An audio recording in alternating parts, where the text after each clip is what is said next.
everyone, welcome back to my YouTube channel. In today's video I'm going to explain you about the topic of teams in modern workspace in the subject of organization behavior.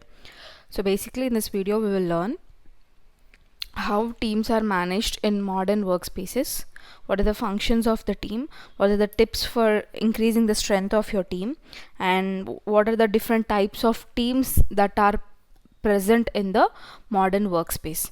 Okay, so this is going to be a very simple video, don't worry guys.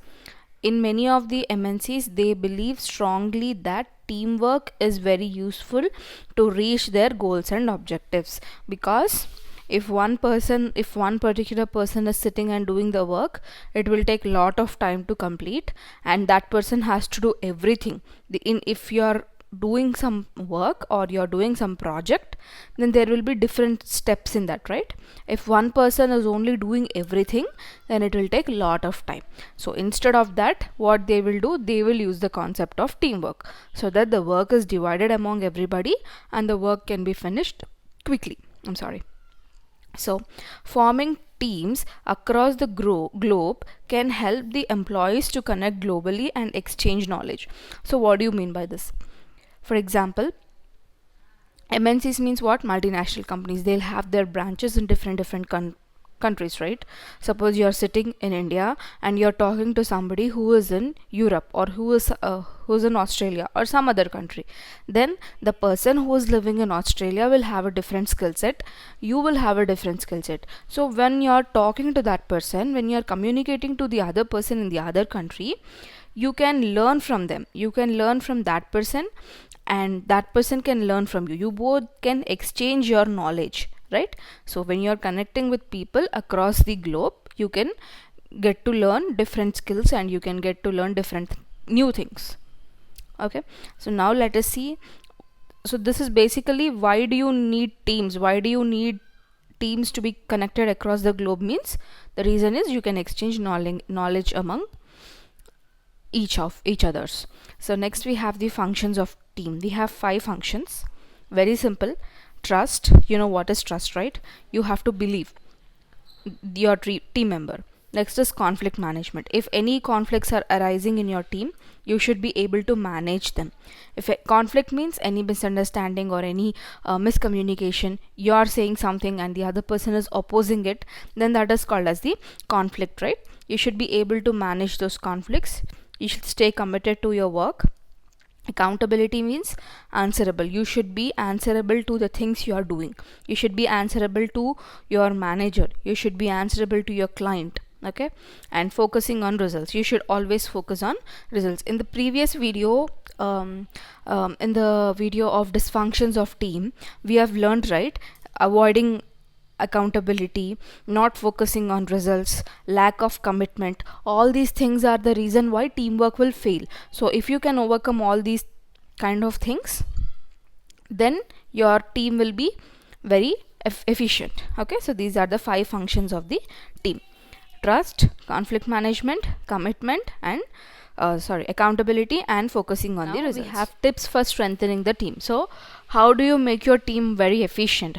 How do you increase the strength of your team? So these are the different tips we have. Communicate properly with your teammates. You should communicate properly and regularly with your teammates, so that you can understand your teammates. You can see how the work is going on, the progress of the work, till what we have completed, more what is remaining. You can get to know everything. You can get to know the status of your project.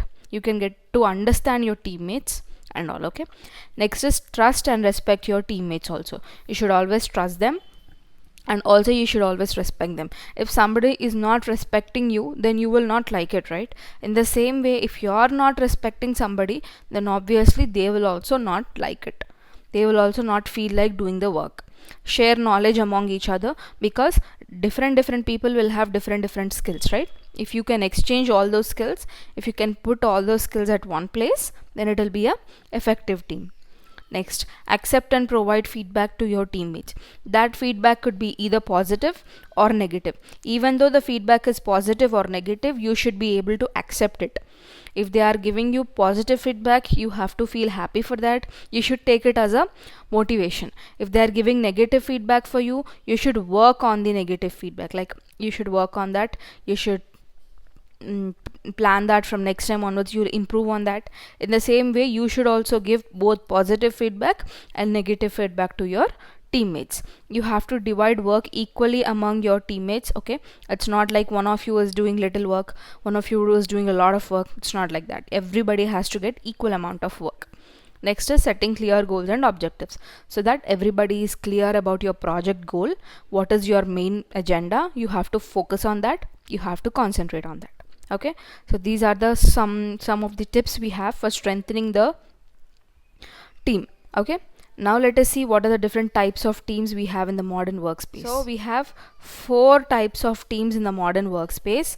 First one is the working team, special purpose team, multifunctional or cross-functional teams, and the self-managed teams. Working team is nothing but the word itself says you're doing some work. Simple.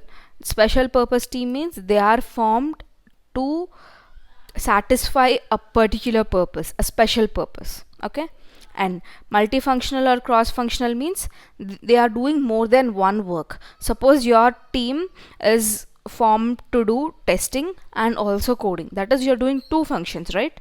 So you'll do more than one function. Okay, and then self-managed teams. Self-managed teams means you are managing your own team. There is nobody externally, nobody is managing your team. You are the own boss of your team in this case. Okay, so that's all for this video, guys. In this video we have learned how teams are in the modern workspace, what are the functions of the team, what are the tips that you can follow to increase the strength of your team, and what are the different types of teams we have in the modern workspace. So that's all for this video. From the next video we will be discussing about job design, high performance and all. So thanks for watching the video till the end. If you're still having any questions, let me know in the comment section. Thanks for watching video till the end. Do consider subscribing if you like my content. Thank you. Let's meet up in the next coming video with another topic.